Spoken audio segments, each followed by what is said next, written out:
ಬಾಯಿ ನೀರು ಸೋರ್ತಾ ಐತೆ, ಬೇಗ ತಿನ್ಬೇಕು ಅಂದ್ಬಿಟ್ಟು ದೇವಸ್ಥಾನದ ಪುಳಿಯೋಗರೆ ರೆಡಿ ಆಗೈತೆ. ಪುಳಿಯೋಗರೆ ಪುಡಿ ರೆಡಿ ಆಗೈತೆ. ಇವಾಗ ಪುಳಿಯೋಗರೆ ಗೊಜ್ಜು ಮಾಡ್ಕೊಳ್ಳೋಣ.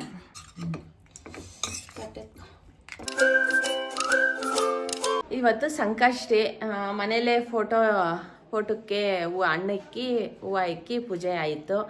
ಇವತ್ತು ಸಂಕಷ್ಟಿ ದಿವಸ ಉಪವಾಸ ಇರ್ತೀವಿ. ಉಪವಾಸ ರಾತ್ರಿ ಹಂಗೆ ದೇವಸ್ಥಾನಕ್ಕೆ ಹೋಗಿ ಬಂದು ಊಟ ಮಾಡ್ತೀವಿ 7:30 ಹಂಗೆ. ಇಲ್ಲಾಂದರೆ ಈಶ್ವರನ ಫೋಟೋಲ್ಲಿ ಚಂದ್ರನ ನೋಡ್ಬಿಟ್ಟು ಊಟ ಮಾಡ್ಬೋದು. ದೇವಸ್ಥಾನಕ್ಕೆ ಹೋಗೋಕ್ಕಾಗಲಿಲ್ಲ ಅಂದರೆ ಈಶ್ವರನ ಫೋಟೋಲ್ಲಿ ಚಂದ್ರನ ನೋಡ್ಬಿಟ್ಟು ಊಟ ಮಾಡ್ಬೋದು. 7:30 8 ಗಂಟೆ ಹಿಂಗೆ ಪೂಜೆ ಎಲ್ಲ ಆಗೈತೆ. ಮನೇಲಿ ಟಿಫನ್ಗೆ ಬಂದು ಇವತ್ತು ಅವಲಕ್ಕಿ ಮಾಡಿದ್ದೆ. ಅವಲಕ್ಕಿ ಮತ್ತು ಇವತ್ತು ಮಧ್ಯಾಹ್ನಕ್ಕೆ ಸಪ್ಪೆಸರು ಮಾಡಿದ್ದೀನಿ. ಹೆಸರು ಕಾಳು ಹಾಕಿ ಸಪ್ಪೆಸರು ಮಾಡಿದ್ವಿ. ಇವಾಗ ನಾನು ಅಡುಗೆ ಮಾಡೋಣ ಅಂದ್ಬಿಟ್ಟು ರೆಡಿ ಮಾಡ್ಕೊತಾ ಇದ್ದೀನಿ. ಅಡುಗೆ ಏನು ಮಾಡ್ತೀನಿ ಅಂದರೆ ಸಪ್ಪೆಸರು ಮಾಡಿದ್ದೆ ನಾನು ಮಧ್ಯಾಹ್ನ ಬಂದು ಸಪ್ಪೆಸರು ಆಗಿತ್ತು. ಇವಾಗ ನಾನು ಪುಳಿಯೋಗರೆ ಮಾಡ್ಕೊಳ್ಳೋಣ ಅಂದ್ಬಿಟ್ಟು ಮಾಡ್ತಾ ಇದ್ದೀನಿ.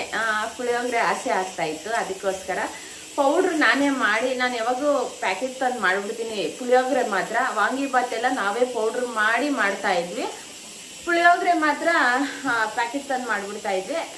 ವಾಂಗಿಬಾತ್ ಪೌಡ್ರೆಲ್ಲ ನಾವೇ ಮಾಡಿ ಮಾಡ್ತಾಯಿದ್ವಿ.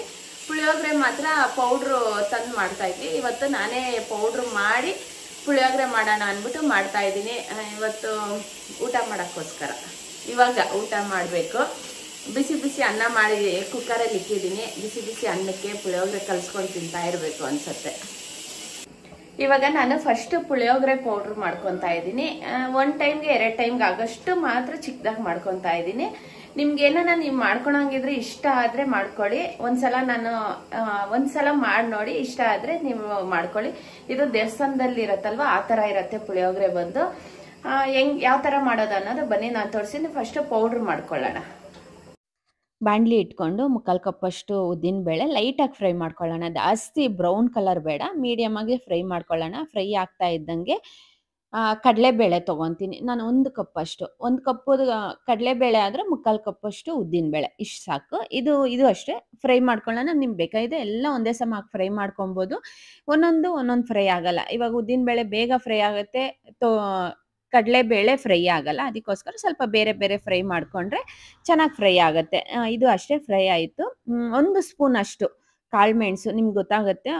1 ಸ್ಪೂನ್ ಕಾಳುಮೆಣಸು, 1 ಸ್ಪೂನ್ ಅಷ್ಟು ಜೀರಿಗೆ, ಅರ್ಧ ಕಪ್ಪಷ್ಟು ಧನಿಯಾ ಹಾಕ್ಕೊತಾ ಇದ್ದೀನಿ.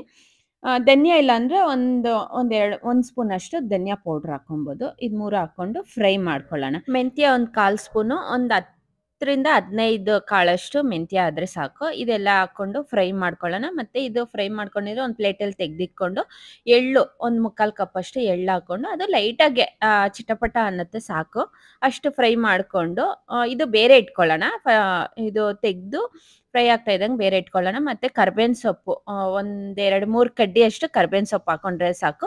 ತುಂಬಾ ಹಾಕ್ಕೊಬೇಡಿ, ಕಮ್ಮಿನ ಹಾಕ್ಕೊಬೇಡಿ, ಮೀಡಿಯಮ್ ಆಗಿ ಹಾಕ್ಕೊಂಡ್ರೆ ಸಾಕು. ಯಾಕಂದರೆ ಅದೇ ಫ್ಲೇವರ್ ಬಂದ್ಬಿಡತ್ತೆ. ಜಾಸ್ತಿ ಹಾಕ್ಕೊಂಡ್ರೆ ಪುಳಿಯೋಗರೆಗೆ ಕರ್ಬೇವಿನ ಸೊಪ್ಪು ಸ್ಮೆಲ್ ಬಂದ್ಬಿಡತ್ತೆ. ಅದಕ್ಕೋಸ್ಕರ ಸ್ವಲ್ಪ 1-2-3 ಕಡ್ಡಿ ಹಾಕ್ಕೊಳ್ಳಿ. ಖಾರಕ್ಕೆ ನಾನು ಒಣಗಿದ ಮೆಣಸಿನ್ಕಾಯಿ, ಖಾರಕ್ಕೆ ಬೇಕಾಗಿರೋದು. ನಾನು ಬ್ಯಾಡಗಿ ಮೆಣಸಿನ್ಕಾಯಿ ಹಾಕ್ಕೊತಾ ಇಲ್ಲ, ಒಣಗಿದ ಮೆಣಸಿನ್ಕಾಯಿ 7ರಿಂದ 8 ನಮ್ಮ ಖಾರಕ್ಕೆ ಎಷ್ಟು ಬೇಕೋ. ಹುಣಸೆ ಹಣ್ಣು ನಮ್ಗೆ ಎಷ್ಟು ಬೇಕೋ ಅಷ್ಟು ಹುಣಸೆಹಣ್ಣು, ನಾನು ನಿಂಬೆಹಣ್ಣು ಗಾತ್ರ ಅಷ್ಟು, ಅದಕ್ಕಿಂತ ಸ್ವಲ್ಪ ಚಿಕ್ಕದು ಬರುತ್ತಲ್ವ ನಿಂಬೆಹಣ್ಣು, ಅಷ್ಟು ಹಾಕ್ಕೊಂಡು ಅದು ಫ್ರೈ ಮಾಡ್ಕೊತಾ ಇದ್ದೀವಿ. ಇವಾಗ ಇದೆಲ್ಲ ಪೌಡ್ರ್ ಮಾಡ್ಕೊಳ್ಳೋಣ.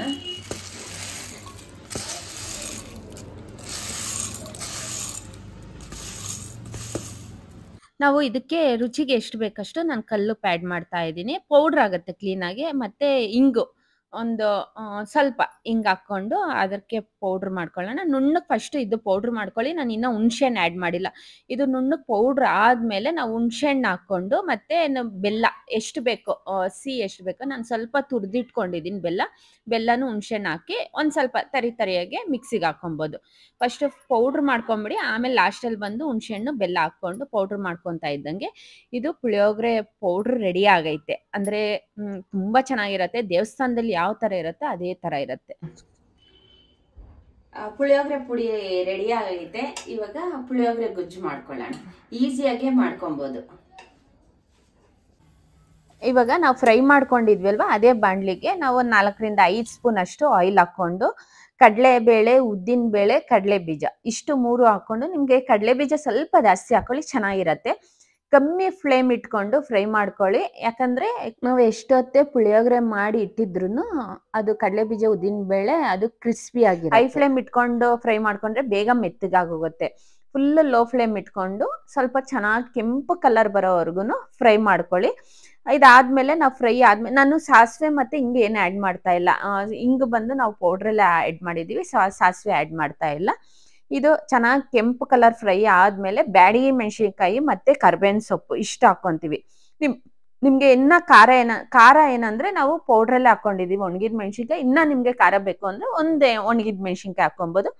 ಬ್ಯಾಡಗಿ ಮೆಣಸಿನ್ಕಾಯಿ, ಕರ್ಬೇವಿನ ಸೊಪ್ಪು ಇಷ್ಟು ಹಾಕೊಂಡಿದೀವಿ. ಇವಾಗ ನಾವು ಪೌಡ್ರ್ ಮಾಡ್ಕೊಂಡಿದೀವಲ್ವಾ, ನಮ್ಗೆ ಅನ್ನಕ್ಕೆ ಎಷ್ಟು ಬೇಕೋ ಅಷ್ಟು ನಾನು ಒಂದು 2 to 3 ಸ್ಪೂನ್ಸ್ ಹಾಕೊಂಡು ಇದೊಂದು ಸ್ವಲ್ಪ ಒಂದು ನಿಮಿಷ ಅಷ್ಟು ಫ್ರೈ ಮಾಡ್ಕೊಳ್ಳಿ. ಜಾಸ್ತಿ ಫ್ರೈ ಮಾಡ್ಕೊಳಕ್ ಹೋಗ್ಬೇಡಿ, ಕಲರ್ ಬಂದ್ಬಿಡತ್ತೆ. ಅದಕ್ಕೆ ಸ್ವಲ್ಪ ಅರ್ಶಿನ ಆ್ಯಡ್ ಮಾಡ್ತಾ ಇದೀವಿ, ರುಚಿಗೆ ತಕ್ಕಷ್ಟು ಉಪ್ಪು. ಲೈಟಾಗಿ ಅದು ಲೋ ಫ್ಲೇಮ್ ಇಟ್ಕೊಂಡು ಅದು 1 ನಿಮಿಷ ಅಷ್ಟು ಫ್ರೈ ಮಾಡ್ಕೊಳ್ಳಿ. ತುಂಬಾ ಫ್ರೈ ಮಾಡ್ಕೊಳಕ್ ಹೋದ್ರೆ ಅದು ಚೇಂಜ್ ಆಗೋಗುತ್ತೆ, ಅದು ಟೇಸ್ಟ್ ಸಿಕ್ಕಲ್ಲ. ಅದು ಪುಳಿಯೋಗರೆ ಸ್ಮೆಲ್ ಫ್ಲೇವರ್ ಹೊಟ್ಟೋಗುತ್ತೆ. ಪುಳಿಯೋಗರೆ ಗೊಜ್ಜು ರೆಡಿ ಆಗೈತೆ. ಇವಾಗ ನಾವು ರೈಸ್ ಮಾಡ್ಕೊಂಡಿದೀವಿ, ಬಿಸಿ ಅನ್ನ ಹಾಕೊಂಡು ಕಲ್ಸ್ಕೊಳ್ಳೋಣ. ನಿಮ್ಗೆ ಗೊಜ್ಜು ಸ್ವಲ್ಪ ಕಮ್ಮಿ ರೈಸ್ ಕಲ್ಸ್ಕೊಳಂಗಿದ್ರೆ ಗೊಜ್ಜು ತೆಗ್ದಿಕ್ಬಿಟ್ಟು ಕಲ್ಸ್ಕೊಳ್ಳಿ. ಇದು ಬಂದು ನಾನು 1 kg ರೈಸ್ಗೆ ಆಗೋಷ್ಟು ನಾನು ಪೌಡ್ರ್ ಮಾಡ್ಕೊಂಡಿರೋದು. ನಿಮ್ಗೆ ಎಷ್ಟು ಬೇಕಷ್ಟು ಮಾಡ್ಕೊಂಡು ತಿನ್ಬೋದು. ತುಂಬಾ ಚೆನ್ನಾಗಿರತ್ತೆ. ನಿಮ್ಗೆ ದೇವಸ್ಥಾನದಲ್ಲಿ ಒಂದು ಕಪ್ಪಲ್ಲಿ ಕೊಡ್ತಾರಲ್ವಾ, ಅದೇ ಟೇಸ್ಟ್ ಇರತ್ತೆ. ನನ್ಗಂತೂ ತುಂಬಾ ಇಷ್ಟ ಆಯ್ತು. ಯಾವಾಗನ ಒಂದ್ಸಲ ಮಾಡ್ತಾನೆ ಇರ್ತೀವಿ ನಾವು, ಅಂದ್ರೆ ವೀಕ್ಲಿ ಒಂದ್ಸಲ 10 ಡೇಸ್ಗೆ ಒಂದ್ಸಲ ಮಾಡ್ತಾ ಇರ್ತೀವಿ. ಚೆನ್ನಾಗಿರತ್ತೆ. ರೆಡಿಮೇಟು ಮಾಡ್ತೀವಿ, ಇದು ಮಾಡ್ತೀವಿ. ಇದು ದೇವ್ರಿಗೆ ಏನನ್ನ ನೈವೇದ್ಯಕ್ಕೆ ಇಡಬೇಕು ಅಂತ ಈ ತರ ಮಾಡಿ ನಾವು ದೇವ್ರಿಗೆ ಇಡ್ತೀವಿ. ಇಲ್ಲ ಅಂದ್ರೆ ನಾರ್ಮಲ್ ಆಗಿ ಆದ್ರೂ ನೀವು ಪ್ಯಾಕೆಟ್ ಅರ್ಜೆಂಟಾಗಿ ಮಾಡ್ಕೊಬೇಕಂದ್ರೂ ಪ್ಯಾಕೆಟ್ ಹಾಕೊಂಡು ಮಾಡ್ಬೋದು. ದೇವ್ರಿಗೆ ನೈವೇದ್ಯಕ್ಕಾದ್ರೆ ಈ ತರ ಮಾಡ್ಕೊಳ್ಳಿ, ತುಂಬಾ ಚೆನ್ನಾಗಿರತ್ತೆ, ತುಂಬಾ ಟೇಸ್ಟ್ ಆಗೂ ಇರತ್ತೆ. ಇವತ್ತು ದೇವಸ್ಥಾನದ ಪುಳಿಯೋಗರೆ ರೆಡಿ ಆಗೈತೆ. ಇವತ್ತು ಸಂಕಷ್ಟಿ ಇತ್ತು, ಬೆಳಗಿಂದ ಉಪವಾಸ ಇದ್ವಿ. ಇವಾಗ ರೈಸೇ ಮಾಡ್ಕೊಂಡು ಪುಳಿಯೋಗರೆ ಮಾಡ್ಕೊಂಡು ಇವಾಗ ಊಟ ಮಾಡಬೇಕು. ಇವತ್ತು ಸಂಕಷ್ಟಿ ದಿವಸ ಪುಳಿಯೋಗರೆ ಮಾಡ್ಕೊಂಡು ಊಟ ಮಾಡ್ತಾ ಇದೀವಿ. ದೇವಸ್ಥಾನದಲ್ಲಿ ಕೊಡ್ತಾರಲ್ವಾ, ಸೇಮ್ ಅದೇ ತರ ಪುಳಿಯೋಗರೆ. ನೀವು ಒಂದ್ಸಲ ಮಾಡ್ಕೊಳ್ಳಿ, ಚೆನ್ನಾಗಿರತ್ತೆ. ಒಂದ್ಸಲ ಟ್ರೈ ಮಾಡಿ, ನಿಮ್ಗೆ ಗೊತ್ತಾಗತ್ತೆ ಯಾವ ತರ ಇರತ್ತೆ ಅನ್ನೋದು. ತುಂಬಾ ಚೆನ್ನಾಗಿರತ್ತೆ. ನನಗೆ ಬಾಯಿ ನೀರು ಸೋರ್ತಾ ಐತೆ, ಬೇಗ ತಿನ್ಬೇಕು ಅಂದ್ಬಿಟ್ಟು. ದೇವಸ್ಥಾನದ ಪುಳಿಯೋಗರೆ ರೆಡಿ ಆಗೈತೆ. ನೀವು ಒಂದ್ಸಲ ಟ್ರೈ ಮಾಡಿ ನನ್ನ ಕಮೆಂಟಲ್ಲಿ ತಿಳಿಸಿ. ಇವತ್ತು ಪುಳಿಯೋಗರೆ ರೆಡಿ ಆಗೈತೆ.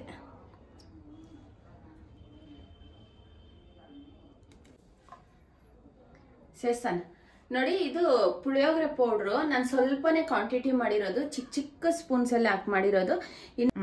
ಇನ್ನ ಇದು 2 ಸಲಕ್ಕಾಗತ್ತೆ ಅಷ್ಟೈತೆ ಪೌಡ್ರ್ ಬಂದು. ಇವಾಗ ಇದು ಗೊಜ್ಜು ರೆಡಿ ಆಗಿರೋದು. ತಿನ್ನೋಣ ಬೇಗ ಬಂದು. ಇವಾಗ ಬಂದು 8 ಗಂಟೆ ಆಗ್ತೈತೆ ಟೈಮು. ಸುಬಿಚು ಟೈಮ್ ಬಂದು 8 ಗಂಟೆ. ಇವಾಗ ಪುಳಿಯೋಗರೆ ಊಟ ಮಾಡಬೇಕು. ಇವತ್ತಿನ ವಿಡಿಯೋ ಇಷ್ಟ ಆಗಿದ್ರೆ ಪ್ಲೀಸ್ ಲೈಕ್, ಶೇರ್, ಕಮೆಂಟ್ ಮಾಡಿ. Thank you for watching my video. ಇನ್ನೂ ನನ್ನ ಚಾನಲ್ಗೆ ಯಾರ್ಯಾರು ಸಬ್ಸ್ಕ್ರೈಬ್ ಆಗಿಲ್ಲ ಪ್ಲೀಸ್ ಸಬ್ಸ್ಕ್ರೈಬ್ ಆಗಿ.